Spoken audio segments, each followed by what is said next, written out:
You're good. All right, cool deal. Welcome, everybody. Welcome to Town Council and all of our guests joining our meeting today. I'd like to call this August meeting of the Town Council to order. First order of business is public comments. And since we're doing this meeting via Zoom, we've asked if anyone wanted to make public comment to do so by sending an email to Diane. And as I understand it, we have 2 emails that we need to either read or summarize. So Ron, I'll let you or Diane handle that, please. All right. All right. Can you guys hear Diane? Just say hello. All right. She'll just read it. That sounds good to me. All right. So this is from Emily Carey and Henry Thomas, and it says the drone video of post Isaias. Damage shows the story. The north end shows almost no damage, and the south end pictures severe destruction. The historic section, a private beach, appears to have been protected by the $15 million beach renourishment. A picture is worth 1,000 words. The north end and the south end are paying to protect the private beach because of the town council's plan for beach renourishment. The north end should have the same status as the private beach with no parking. The south end needs to stop filling Pawleys Creek with the sand from beach renourishment. This drone video appropriately played funeral music. Beach renourishment is killing Pawleys Island. That's it for that one. And who submitted that? That was from Emily Carey and Henry Thomas. Okay. What else we have? Okay, I have one from Chuck Campbell. He's got 2 problems. He's got 2 issues. One with prohibiting boats left overnight on the beach. He says, I would like to hear the rationale behind the local ordinance proposed to prohibit boats being left on the beach overnight. It appears to me that there is not a real problem here. Why would this be an issue?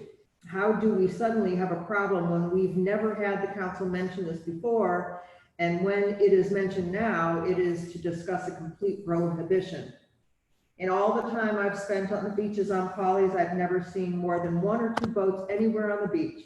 This seems like a solution in search of a problem. And his rationale for that is small sailboats are quite difficult to sail through the creek from the public boat ramps. And there is no location allowed to launch a small sailboat from a trailer on the beach side. If I take the time to get the boat out to the ocean side, I don't have much opportunity to sail before the tide requires me to try and sail back to the boat ramp again. I could see that we would not want boats permanently stored on the beach, but there should be no real problem with putting the boat on the beach for a few days to a week at a time, allowing its use in the ocean regularly. If necessary, a random location for overnight parking could be designated. Alternatively, there should be a location where the, where am I here?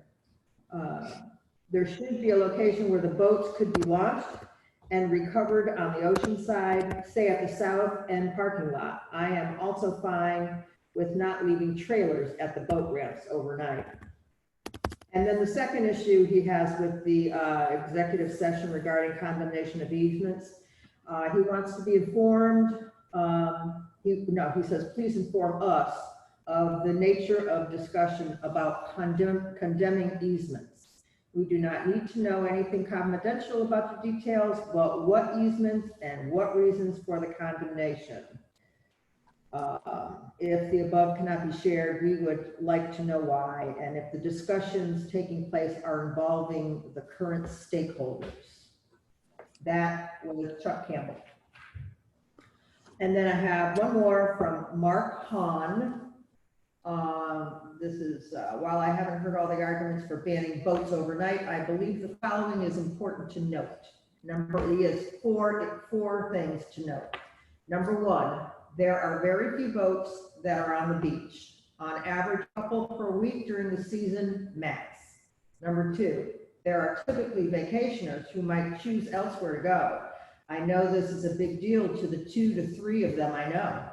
Number 3, it is impractical to pull a boat off on a daily basis. And number 4, typically the boats are pulled quite high near the dunes. Unclear if this has ever presented a turtle issue. There are many other things that are obstructing turtles that we are not doing much about. There are dozens of docks and piers that block access, let alone tents and other things. And that's it for him. And that's it. Thank you, Diane. The issue regarding sailboats are going to be addressed during the normal course of the meeting, so we will certainly take those comments into consideration at that time. And then the comments, the other first comment, does anybody want to offer any further insights, comments, or rebuttals to that? If not, we'll move on with the normal course of the meeting. Well, the only thing I would say, Ryan, is at some point, I see Stephen is on the call with us. We're going to talk a little bit about the recent survey for the beach renourishments, which kind of discounts or at least counteracts, if you will, some of the comments that were made. So I don't know if this is the best time to talk about that or come back to it another time. That's your call, Mr. Mayor. Yep. I think we'll address some of those because I think it's a very, very good point, because some of the training was going to address some of the assertions, I guess you could say, that were made in the email that Diane just read from Henry Thomas. So yeah, let's just wait till we get into the meeting to add any additional commentary to that. So with that said, if there's nothing else, let's move on with the agenda, which item 3 is the approval of minutes. The first of which is the July 13th regular meeting that we had, and also the July 27th special council meeting that we conducted. Those minutes are in your packets. We can either take revisions or take a motion to approve both of those sets of meeting minutes.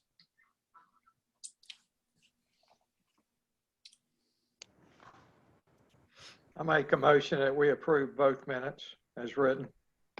Second. A motion and a second. Any further discussion? All in favor say aye, please. Aye. Aye. Anyone opposed? Thanks for that, Ashley.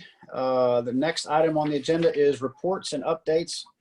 And the first item that we have is the Planning Commission report. There are 2 items to discuss. One of them is the Architecture Review Board being under consideration, and also the conversation about boats being left on the beach overnight. So what I'd like to do is turn it over to Ryan and John Hildreth. They're pulling up a presentation now. And I will say that I attended a meeting on Thursday last week of the Planning Commission, at which time John and David Graham did a similar presentation for us. Very interesting and something we've just recently started talking about, and I'll let them take it from here. Okay, well, thanks, Brian. I know some of you, not all of you, I've had a house here for 20 years on the north end, and for myself, like a lot of you, some of the new houses that are going up on the island, it's, they're not at all in the historic, historic look and the history that we've had for so many, many years, and trying to see what we could do about it. The last Planning Commission meeting, the meeting before this last one, we talked about, well, maybe there's just too many decks. We were, well, should we do this? Should we do that? And that was really sort of that was just so difficult to solve our problem. And at the end, it doesn't look like it really would. And so then I thought, well, you know what? I think I know David, of course, everybody know, most people, you guys know David. He's here today, by the way. And does a great job in keeping the historic look like he did on the town hall. And so I just called David and I said, would you meet with me? I said, I'm new to the Planning Commission, and everybody on the commission wants to keep our island and our look the way it is. And he said, sure, come over. We spent about an hour and a half with he and some of his architects. And it's interesting, at the end of the conversation, the gist of it was that the only way we're going to be able to maintain the Pawleys Island that we all love and cherish is an architectural review board. And I know everybody, oh my God, we're going to have a, gated community, or, this is going to be this or that, but what my goal is to work on this and to try to do a review board that is and the word to me is reasonable. Not something like you can only have 3 palm trees. You planted 4, so that's a $500 fine. You can't only have green and white like my house, it's colors. Just have a reasonable, I really think that we can do this. And I think when new people come in to buy land, to buy homes, and maybe we can work with them and get them excited about the history of the island instead of just tearing down some of these beautiful houses and build these giant houses. And everybody knows that, well, I'll show you some pictures here in a minute about what we're talking about. But anyway, I'm going to go through this presentation, but I will tell you, after the presentation, David spoke, and he's going to speak some today. Right, Ryan? Sure, guys. Yeah. I'd like for David to say a few words today.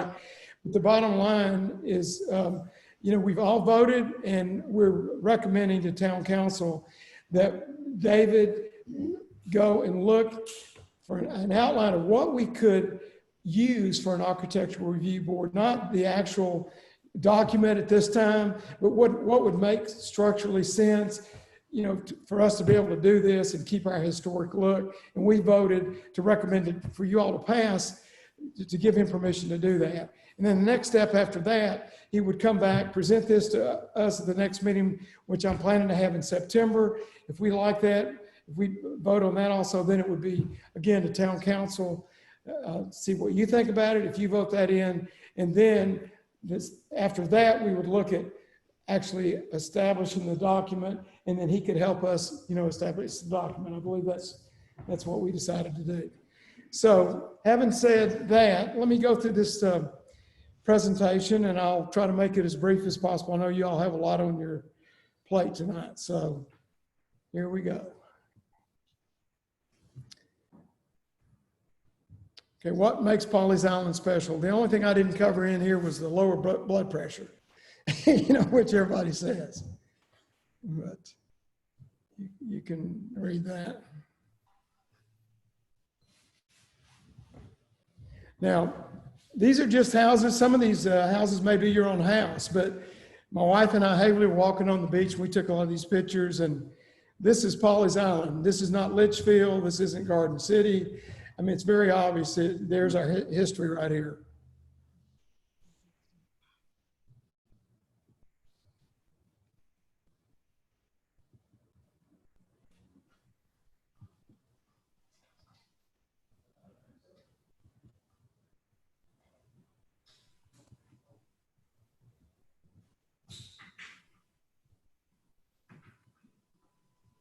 There's the sea view, and I wonder who lives there.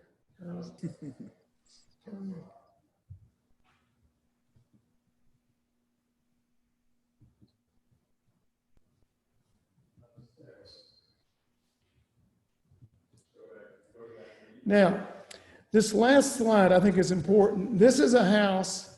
There's a sale pending on this house, or there was, a week ago, and this is 336 Myrtle. It's right down from my house, and it's interesting. I didn't know any of this, but Ryan said the lady that owns this house, she said they had some family health, some health issues and various things. And she was really upset and almost apologizing that she had to sell the family home. And so makes me think, she's worried also about what's going to happen. Is somebody going to come in there and bulldoze that house? You can pull that up on the internet, by the way, if you haven't been in that house. And it looks to me like it's mostly wood, and that's why it's still there. I think it was built in the 20s. But I mean, to me, that's a real good example. And to me, look at the view. I mean, how many decks, how big, how high, what do you need? I mean, that view is $1 million view right there, in my opinion. So that's the kind of thing that I want us to be able to keep and to keep from getting destroyed. Hey, John, let me yeah. jump in here. Go back to that picture if you don't mind. Just go back up one slide. I think an I important, think that it's closed. Which one? what was that? I think it's closed. Okay. Go back to that picture if you would, John, where we were, just the house that was sale pending / closed. I just want to make yeah, a that's right. quick point about that. Right, right Yeah, here. right there. It was sale pending, I but think I'm an doing it important, as I think an important point that I want to make here is that whether you're talking about a signed ordinance for Georgetown County, which I was very involved with, or whether you're talking about an architectural review board, it's easy for people to say, well, you know, it's really too late for that. Look what's being built. Look what's going on for the last 10, 15 years. It's just too late for that. But what I would contend is that it's really never too late, because we have situations like this going on all the time where families have hardships and they have to sell houses like this one. And then someone will inevitably come in and bulldoze this house and build something that is architecturally unappealing, potentially, not saying they will, or that will be torn down, but we run the risk of more and more of these situations happening and losing control of the overall architectural feel, character of Pawleys Island. So I think that's an important point to be made here about that house and many others on the island that are in a similar situation. exactly. Come up all the time. So.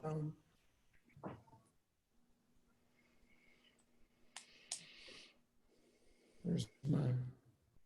Bigger is better. And by the way, as we go through these slides, I had Anderson Insurance did a study for me from 25 to 35 feet on flood insurance.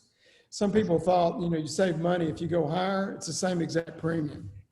I've got copies of that if anybody wants to see that. That'd be good to send out after the meeting. Yeah. I mean, you give these people these, you know, let them build these huge houses and you think they're going to have, you know, the beautiful historic slope. And what do? They put in 10-foot ceilings and things like that. So there's a house in front of me. Everybody's seen that? Now, these are the two houses that everybody talks about. And Brian, you said in the meeting, you're right. It's not, if you're jogging past these houses or riding a bicycle, they look a lot larger than this slide. But it does give you a little perspective about the Pawleys house on the right. And see, look at the house there's the original Pawleys house right there on the left. Yeah, it looks like a condominium complex to me. I don't know what that's going to be.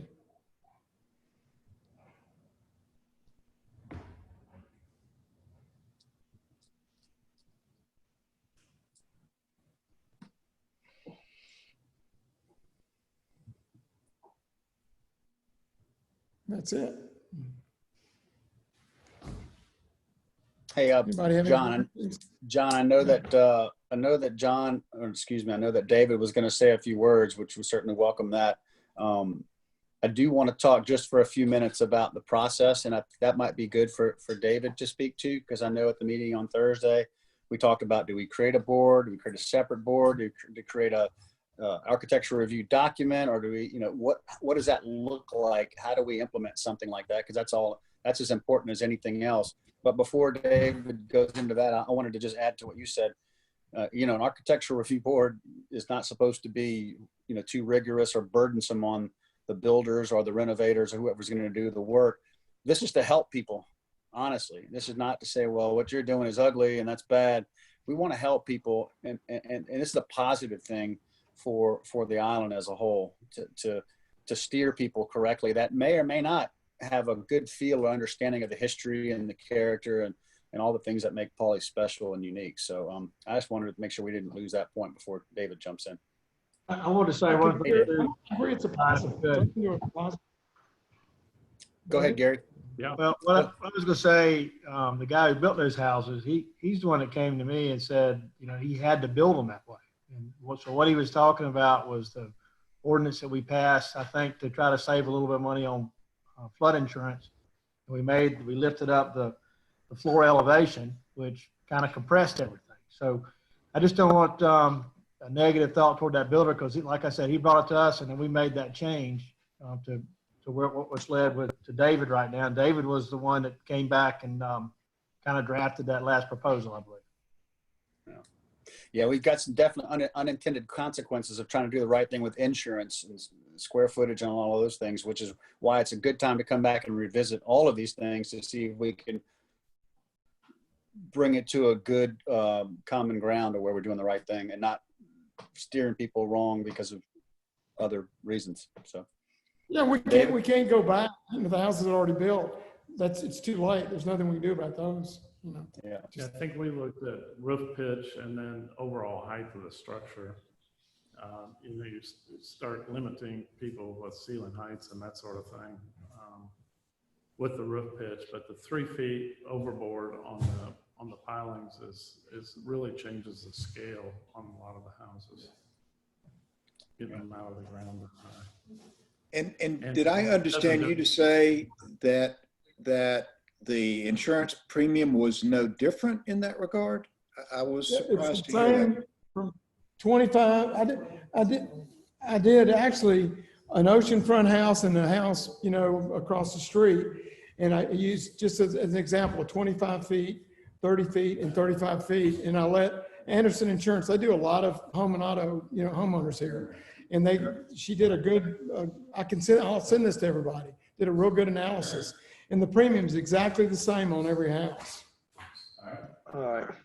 Okay, so I'm okay right now where I am, right? Okay.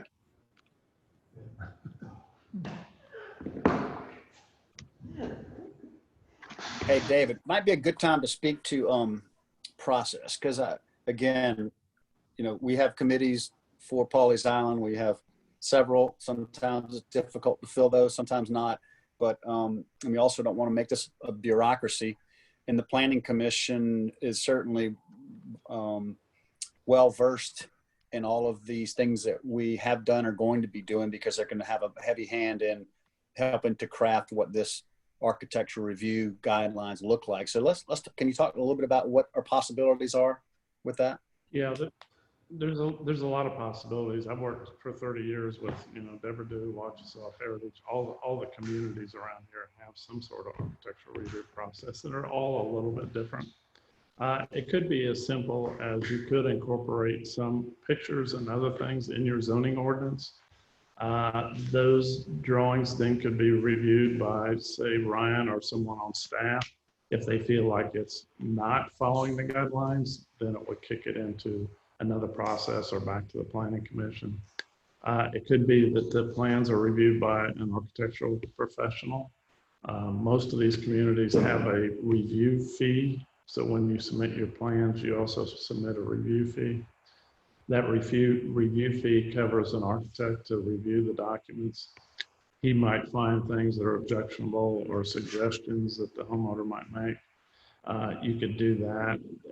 In conjunction with that, you might want some sort of an appeals process in case the homeowner wanted to appeal what the architect might have to say. So there's a lot of different ways you could do it. It could be part of the zoning ordinance manual. It could be a completely separate document. Okay. You know, and then you get into, do you want to cover just new construction? Do you want to cover additions and renovations to the homes? Do you want to cover landscaping requirements, other things like that? Mm-hmm. What questions do y'all have for David and John? David, are there sort of a set, and you sort of talked just about this a moment ago, but are there like a set of minimum features, elements, architectural elements of a house that you would want to try and control? Pitch, roof pitch obviously is an issue. Are there others that sort of fall in that category? Yeah, there's a lot of issues that you could potentially, and really for that Pawleys look, it's all about proportion and scale. And that's a hard thing to try and educate somebody about. But I know you've driven by a lot of houses and the dormers look terribly out of scale, and you've driven by other houses and the dormers look perfect. You know, there's something about the scale of those that's appropriate for this style and not appropriate. Dormers, roof pitches, exposed rafter tails, all the railings, colors, all those things that I think are important. Windows. Obviously, windows, window grill patterns, that sort of thing. Obviously, a nice, great looking Pawleys house with a wraparound porch painted pink probably wouldn't be the greatest thing. So, you know, all of those things, it's all in the details that's really going to make a difference. And I think those are things that you just can't control currently in your zoning ordinance. So I think if you want to go there, you probably have to either incorporate pages into the zoning ordinance or a separate document if you want to start to control those kinds of things. I'm just wondering if there, and the reason I asked that question was because I figured that would be a rather long list, and it gets pretty complicated when you start trying to incorporate that many architectural elements in some sort of decision process. And it strikes me that if we could keep this, the more simple we can keep it and the easier we can keep it, the better off we are. So it's got to be some sort of way of prioritizing those elements and maybe focusing just on the really important ones that are going to most likely get you the look that you want. I mean, I think if you start trying to control the grids on people's windows, and, you know, it really gets to be pretty onerous, difficult. That's just an opinion. I think that's That's very, that's very exactly helpful. what I think. Exactly. I agree with you 100%. And I think, John, to your point, and something we've talked about before, is our goal is not to go to the nth degree of detail on all of the elements. It's really to protect the essential elements. And I think David made reference to a list of them. And you as the planning commission and us as a town council can certainly prioritize those and bring them back and make some responsible, you know, decisions on these to move forward. And like you said, we don't want this to be onerous, because once you go that direction, people are not going to like it either. And I'm not going to like it for that matter. So Rocky, that's a very good point. What other questions you guys have for John and David? David, Let me ask you, the one question I have, if you had to choose one of the most important issues of an ARB, would that be the roof pitch more than anything? Well, the roof pitch gets to be complicated because we control, if it's a big square box and all we're doing is just controlling the roof pitch on the main box, it really does nothing. It still looks like a square box. It still looks like, it's not going to look like a Pawleys house. So a Pawleys house has multiple roof pitches, and there are ways to do that with shed dormers and other things that gives it that Pawleys look, but still it's a 2-story box, but it looks different because it has incorporated multiple roof pitches and so forth. Okay, thank you. Since this is a pretty important, I won't call it decision because we're not making a decision today, but since it's an important consideration, something we're looking at, it's been talked about before and tossed around before. Can each one of y'all just quickly, are you giving them the nod to go do this and do some more homework and bring something back to us, you know, in the next month or two? Ashley, how do you feel about an ARB, or at least an architecture review document? I have concerns about it, actually. It's to try to have a typical Pawleys look might be difficult for us or any other ARB board that we would have involved with helping the town out. It's going to be difficult, in my opinion, to come up with that design that would meet, that if anybody's getting ready to build or whatever, they would have to accept that design before they would be able to get a building permit. I have some concerns about an ARB. We've gone a long time on Pawleys Island without an ARB. So, I mean, is this something that is really that necessary? That's the question I have. I would address that two ways. One, two points you made there. One, it's hard for me or you or anybody else probably on town council to imagine how we'd come up with design or architectural guidelines, because we're not architects.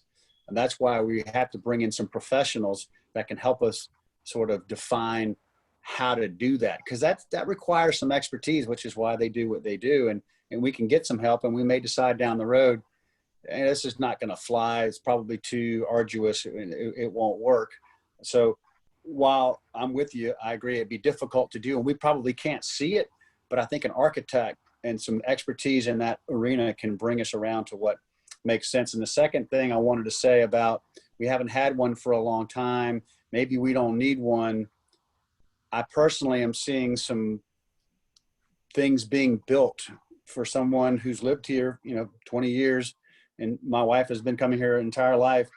There's some houses that are going up now that are definitely not in keeping. And I don't blame people for building these things because they can maximize square footage and maximize rentable rooms. And we don't want to be overzealous in this effort, but I do feel like we need to at least try to have some conformity. I'm not saying major conformity, but some level of conformity, so we can all still be proud of the culture and the characteristics of Pawleys house. That's just the way I feel about it. But I want to hear from everybody else too, because this is important. Gary, where are you on this? I think when I heard Rocky say essential elements, that means a lot to me, because I think you could get into too many details and just kind of focus on what's important. People in Pawleys do like to be independent. I think we all know that. Other thing I would point out is, say where where Ashley's house is on the creek. I love those old creek houses right there too, which looks a little bit different than, say, maybe a house on the beach with a bigger lot. So I think architecturally, you got to kind of incorporate some of those looks in there as well. So Good point. But I would agree that we need to do something, and as less onerous as it can be and the more educational it can be, the better. Thank you, Well, Gary. like going Ashburn. back to, again, the maintaining our posture of being arrogantly shabby. I think that's important. Oh, I agree.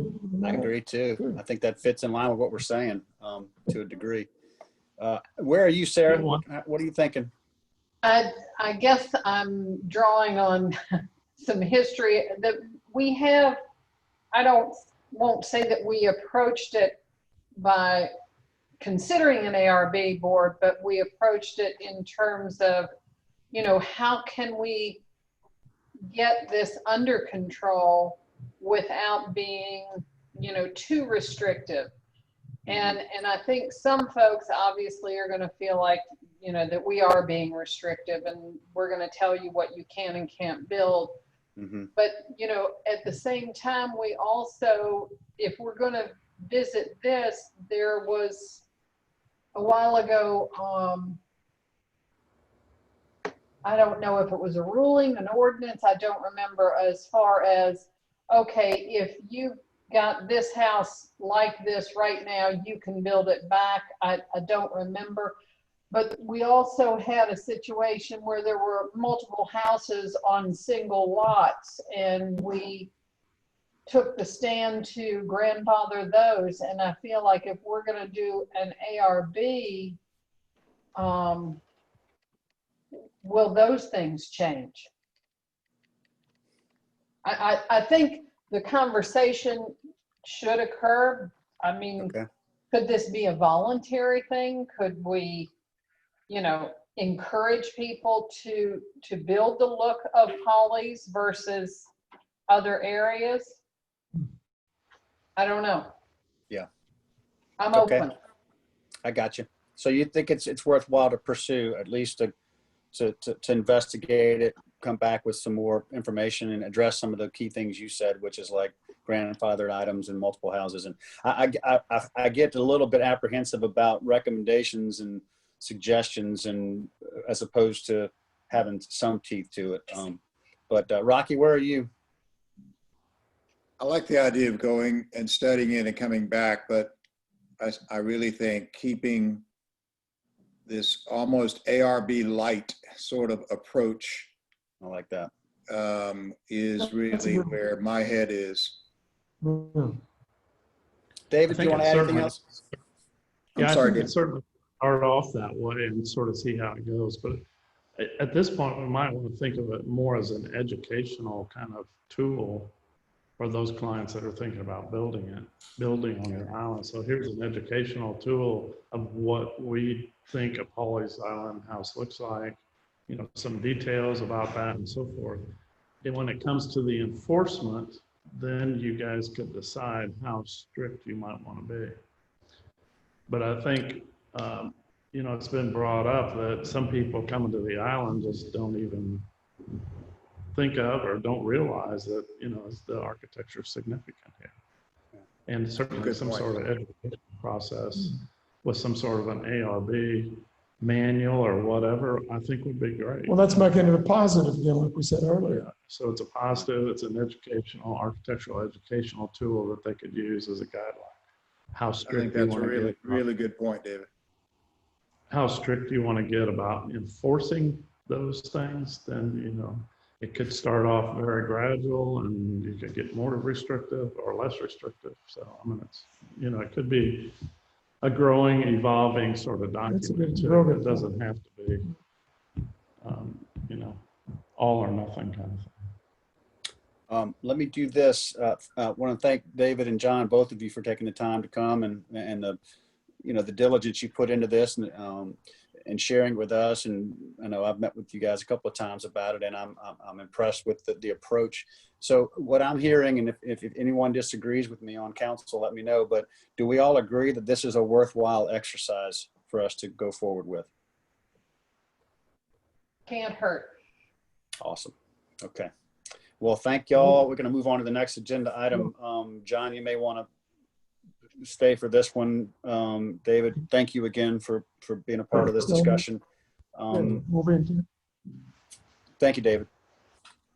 Item 4A, item 2 is recommendations to establish local ordinance prohibiting boats from being left on the beach overnight. Okay, with that came about Ed Fox. I'm sure a lot of you know Ed on the north end. He called me a few weeks ago and he said that, you know, I heard these emails that you got, Diane, but he said these people leave the boats there all summer. It's not somebody there just for a week. He said it's an all summer thing. And then he was a little concerned about the turtles and they drag them on the dunes. And he said they were also driving on the beach, I think, to get them, I guess, in the hurricane situation or whatever. But he was pretty upset about it, and but mainly because it was all summer. And then he also thought that, well, look, we have 2 down there now, and if we allow that next year, it might be 6. You know, it might be more than 2, and that's his concern. I mean, I've seen him walking on the north end. That's where I am too, but I've never, you know, I really thought it was just somebody's boat that was staying at a house. I told Ed that too. I didn't realize it was an all summer deal. So the planning commission passed a motion for Ryan to look into this basically and see if there's anything we can do or should do. And that's sort of where we are. Bringing it up to you all to see what you. Thank you, John. I think there's a few folks that probably want to weigh in on this one. So thanks for that overview, and I'll let everybody else weigh in as they see fit. I'll make a comment. I kind of agree with one, and I'm not sure the name of the person that sent the email, and I apologize, but I agree with the sentiment that I don't really see this as a huge problem that needs a solution. I mean, what do we have? Maybe 2 or 3 Hobie cats, the entire island that people, and I think most of them, the ones that I know of, are owned by the owners of the house. And these people live there year round or don't rent it. And so they keep their Hobie cat on the beach so they can have access to it. And they typically are pulled up. I know when I was a kid, I had one in front of my house there by the pier, and it stayed there year round. We pulled it up on the dunes. So it really wasn't in the way of the turtles. And I think that's kind of what happens now. I just don't see this as a huge issue. If we had hundreds and hundreds of boats on the beach and they were in everybody's way and whatnot, I think that would be a matter to consider. But traditionally, we've had these boats on the beach for 40, 50 years, and they've really never caused problems or been a concern. They don't get in your way when you're walking because they're pulled up off the beach. I don't think they're impacting the turtles because the turtles are nesting to the seaside of those boats. So, I just don't know what the real problem is we're trying to fix, I guess. I'm confused by that. Fair enough. Anybody else want to weigh in on this one? I like seeing the boats out there, but I understand Ed's concern if somebody's got a boat parked out there for months after month after month. Maybe it just needs to be monitored a little bit, but if you're visiting the beach, it'd be very hard to put a catamaran in and out of the water every day. Or take it in on and off the beach every day for sure, Gary. Absolutely. And didn't somebody make a comment on what they wrote that the typically the sailboats are pulled far up into the dunes, so they're sort of away from the tide, and I think you almost have to do that so it doesn't float away, right? yeah. Are we at all worried about the sailboats being pulled up into the vegetation and the dunes and the sand fences at all? I mean, is that I don't know. I haven't seen them on the beach, so I'm not sure how much of a problem it is. The one I saw yesterday, it would be a problem if there was a storm, which in that case, I'll be removing them from the beach. Yeah. But just from a normal tide, it would. I didn't see either one of them being a problem. I'm not sensing a whole lot of energy or much of a palate for invoking or creating this ordinance or adding to an existing one. Isn't there, Ryan, isn't there an existing ordinance that talks about leaving tents and chairs and umbrellas on the beach that they have to be removed? I guess that actually is an ordinance. Yeah, we prohibit certain things, tents being one of them, but yeah, we don't address catamarans. And typically it's never really been a problem. It happens every summer, and typically it's usually in the same spot every year. It's up kind of around the bend on the north end, because that's really the only place where there's been enough beach where they could get it far enough up where the high tide wouldn't hit it every day. So that's why they don't place on the south end. But that's changed. I mean, now there is plenty of room on the south end in the middle of the island to pull your catamaran up and not have it hit high tide. But bottom line, it's never been a problem. We had a couple this year, and in the same spot as they are every year. And typically it's, in the middle of the summer, and then they disappear. So. Well, anybody else want to weigh in? If not, we're just probably going to let this one lie for now. All right. So the recommendation, I guess, is to just kind of monitor this one and table it and move on. All right. Item 4B, the administrator's report, Hurricane Isaias update. We appreciate Stephen being with us. Ryan, I'm sure you have a few things to lead in with, though, before he starts, maybe. So I'm going to let Stephen start, because Stephen's been sitting politely and patiently. Good point. Good point. But I felt there was, with the storm last week, it was, since we have Zoom and it makes it convenient for Stephen to be here, and Stephen offered to be here even if he had to drive. So either way, he would have been at this meeting.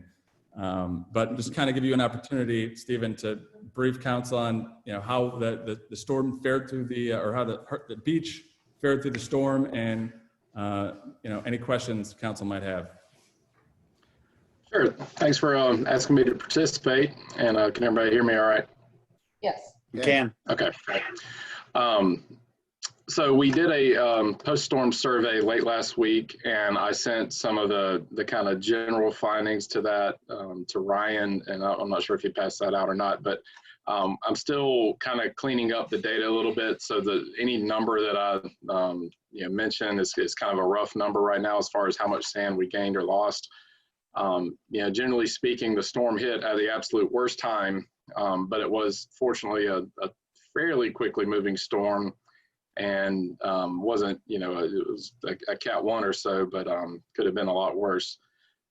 So we were thankful for that. So generally the impacts to the beach held up really well, I thought.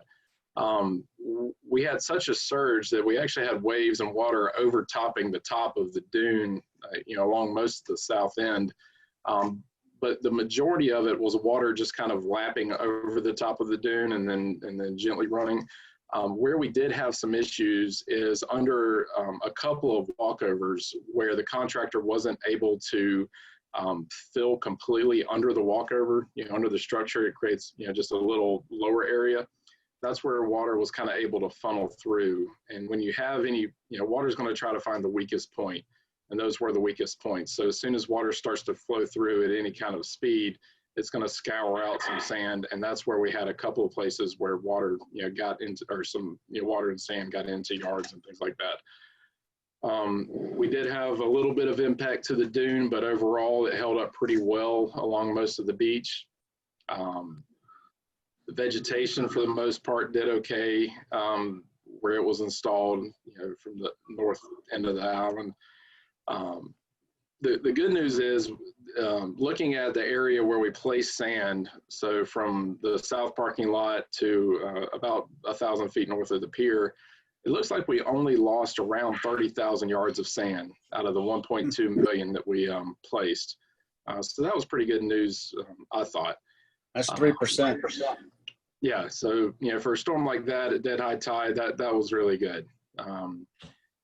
The majority of the losses were south of Hathor Street. That was kind of the highest eroded area, and in those areas we lost maybe up to about 10% of the volume was the most that I saw.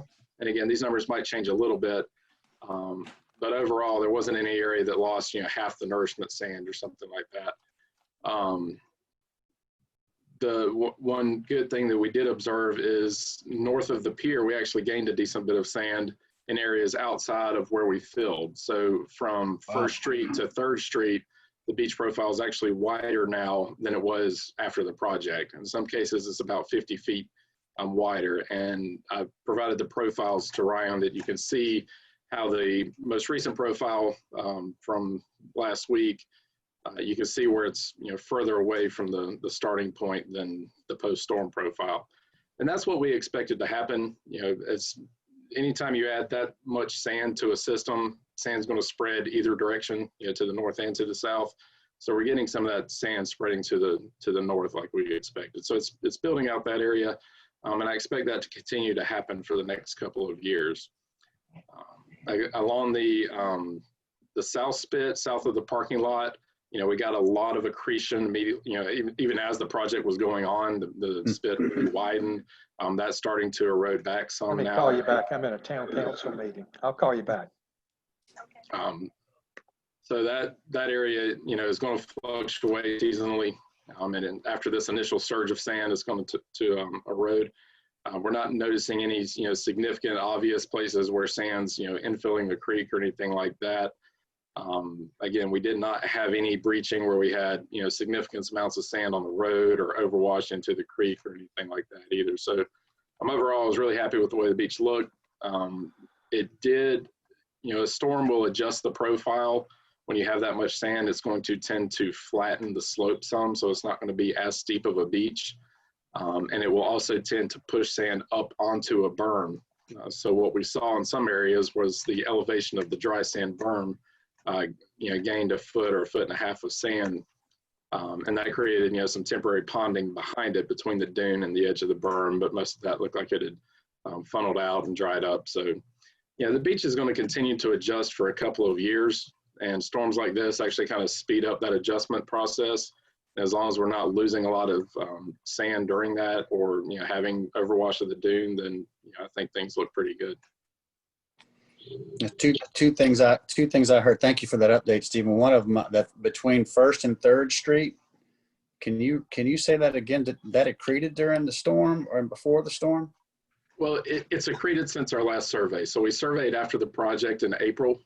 Okay. And then we surveyed it again last week. So I can't tell you how much of that was due to the storm and how much happened before it, but overall, the area up to about 3rd Avenue gained sand. Up when you get very close to the inlet, that's really controlled by the inlet, so it's more dynamic. The profiles that I sent show that. Now the volume numbers up there, I need to adjust a little bit because the way we're calculating it is kind of, it needs to be updated following the project. So those volume numbers, some cases show more erosion, but if you actually look at the profile, you see the profile gain sand. Okay. So before I had one more thought on that, but I just wanted to clarify where the project ended. north of the pier. Did you guys go where you were contracted to, or go further than that? We went further than that. Okay. Yeah, they were contracted to stop just north of the pier, within 100 or 200 feet of the pier. And we made it about 1,000 feet of the pier. Got you. I just wanted to make sure that was clarified. Stephen, these readings that you just took went all the way to the north inlet, to the inlet, right? Correct. We went from both inlets on either end of the island. So your assessment of the health of the north end is that it is healthier than it was post-project? Yes. And we'll put together a summary letter that kind of, that will, put the numbers to all this and have the final values. We'll try to submit that within the next couple of weeks. The only other question that I have is, I think during the public comment section, there was an email that was read that said something to the effect the south end was devastated. Is that your assessment? The south end was devastated, or was it? I think if you compare what happened with this storm, with the surge we had, with what happened with the past several storms, other than those minor areas where we had some wash through those walkways, there was really no damage at all. The beach adjusted, the dune is still there. I'm not sure what the status of the sand fencing with the core is, but if that ever gets up, that'll help. But overall, the project did exactly what it was supposed to do. It dissipated the wave energy before it was able to reach the dunes. The dunes absorbed the remainder of that, that kind of the smaller wave energy that was able to reach the dune, and we didn't have any damage to houses or anything like that. Good deal.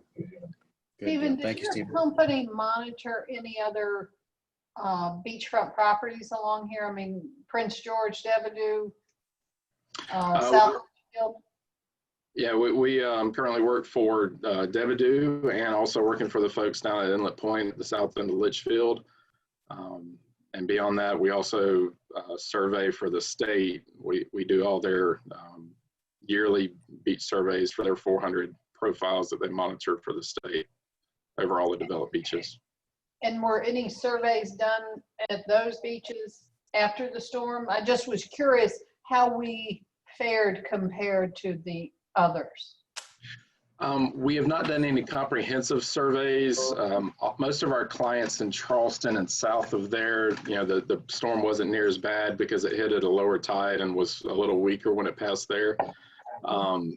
We did look at the south end of Litchfield Beach, and they had a small dune scraped up before the storm along most of it. That was completely eroded away. They had sand in the road. They actually had 2 or 3 places where the road washed out, and they had to fill it and put new asphalt in. And there's zero dune along the southern, roughly 2,000 feet of developed beach there right now. So they were hit pretty hard. And then as you go further north into the southern part of North Carolina, they obviously got hit a lot harder and had damages similar to what some areas had with Matthew and Irma, in South Carolina. Oak Island for one. Yes. Thank you. Any other questions for Stephen? I would just say congrats on the predictions that you guys made for us way back in terms of how this beach would perform, and it certainly has done that in spades during this first test. So we thank you and your colleagues for that, Stephen. I would second that. Definitely.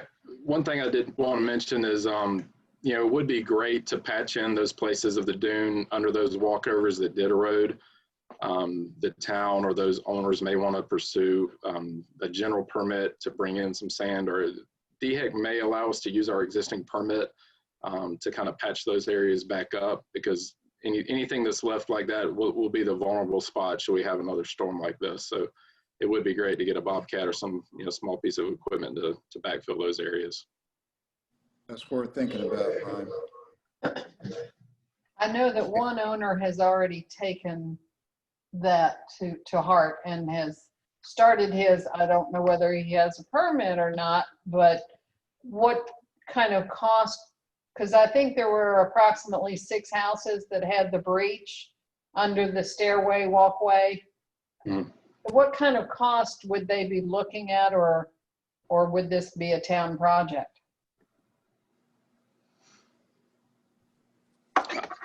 from my end, I'm not sure if the state would allow us to use sand that's on the beach right now, or if they would require you to truck it in. Obviously, if you could use sand on the beach, it would be a fairly minimal cost. If you had to truck sand in, you're probably looking at, you know, I would say probably $2,000 to $3,000 at the most to patch up, you know, some of these each area. Yeah. But as far as who's responsible, that's thankfully not an engineering decision. I think that's something Ryan's working with the property owners on right now in regards to OCRM, and Ryan can probably speak better to that one. So yeah, I've been talking to OCRM, and basically they were out here last week, and the way that they're having me handle it are, short of the town doing something and taking the reins and coordinating it, it's up to the individual property owner. So I've just had everyone contact Matt Slagle with OCRM, and he's letting them know what their options are. And that's currently where it's at. Any other questions for Stephen before we move on? All right. Appreciate you being here, Stephen. Thanks for all your hard work, and thanks for being out here so quickly after the storm too. I mean, that's Absolutely. that's service at another level. We really appreciated y'all doing that. Oh, absolutely. Happy to do it. Good to talk to you. Sir. Thank you. I guess we can move on to the police report. Is Mike around? He has, hang on one second.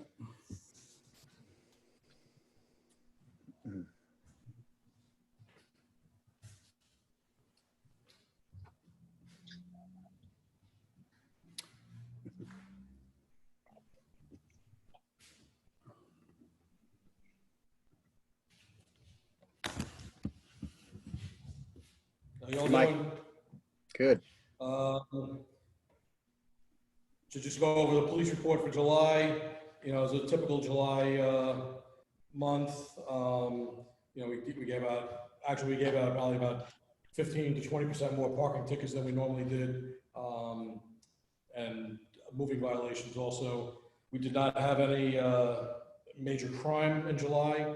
Everything was pretty much either complaints of disorderly conduct or fireworks and that type of thing. A lot of public service calls that we answered. So it was, all in all, July wasn't a bad month at all.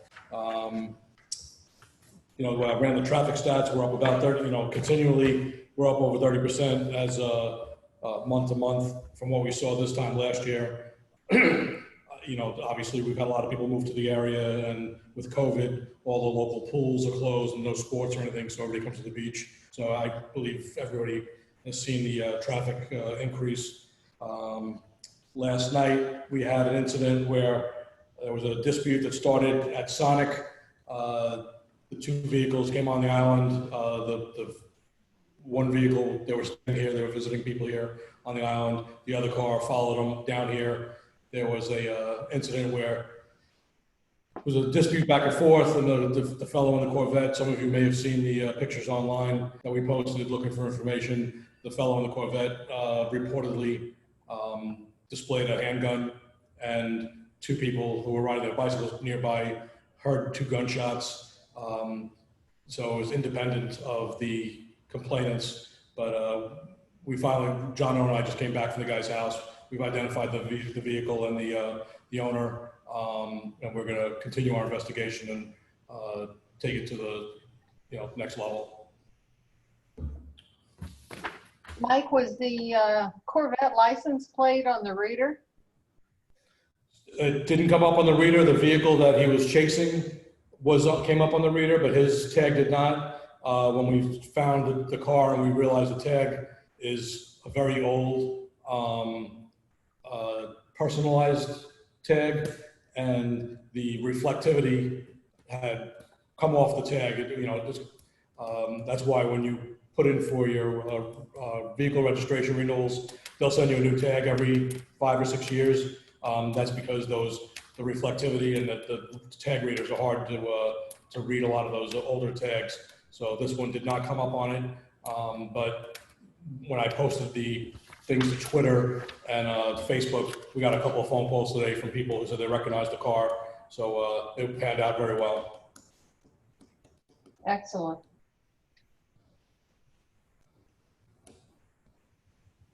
Any questions? All right. Y'all have a good week. Thank you, Mike. Thanks. Congratulations for getting through another July. Thank you. All right, we're going to move down the agenda some more, and we're looking at item D, which is the building report. Ryan, what you got? Well, yeah, it was in your packets. There's really, again, nothing out of the ordinary. They're continuing to do renovations at the Pier Village, beautifying the outside of all the individual buildings. Otherwise, it's just routine stuff. If anybody's any questions, be happy to answer them. Item E, financial report, approved payment to Coastal Science and Engineering for $12,564.44. Yeah, so that is unique. Nope, that's so the bill from Coastal Science is one of the, that's for work they did in May. So most of that was the surveys and things that were required because of the permit, but it's scaling down to, that really all the billing for the project should be over soon. And still within budget, correct? Oh yeah, well within budget. Just want to make sure that was Yep. out in the open. All right, need a I'll motion. make a motion to pay that invoice to CSE. Second. I have a motion, a second, any discussion? All in favor, say aye, please. Aye. Anybody opposed? All right, let's move on to item 5, which is for us to consider candidates to appoint to the Zoning Board of Appeals for a term expiring February 18th, 2023. This appointee will fill the unexpired term of Mike Adams. We have an upcoming ZBA meeting. Mike Adams will be participating in that, so the urgency of filling the position is no longer there. However, we need to go ahead and fill this spot as quickly as possible. I know a few of you guys had served up some names. Have we had any headway or progress on anyone accepting or agreeing to fill that term yet? If not, it's okay, but I know you guys. I didn't get in touch with the guy that I talked to you about. Okay. So that's still on my plate to do, right? Okay. Let's definitely try to get this one filled. Ryan, if we get this filled by our next meeting in September, will we be in good shape? Oh yeah, we're fine. Since with Mike agreeing to stay throughout, this week's meeting, we're good. So as long as we Yeah, that was helpful. That's pretty. That was very helpful. Okay, well, just let's stay on top of this one and make sure we get someone to fill that term in the September meeting. Let's move on to the last item on, actually, it's not the last item on the agenda. We've got comments. Ryan, I think I'm going to, are there any comments? We're going to move item 7 forward before the executive session. So the executive session will be the last thing that we do. Any comments by council members before we move into executive session?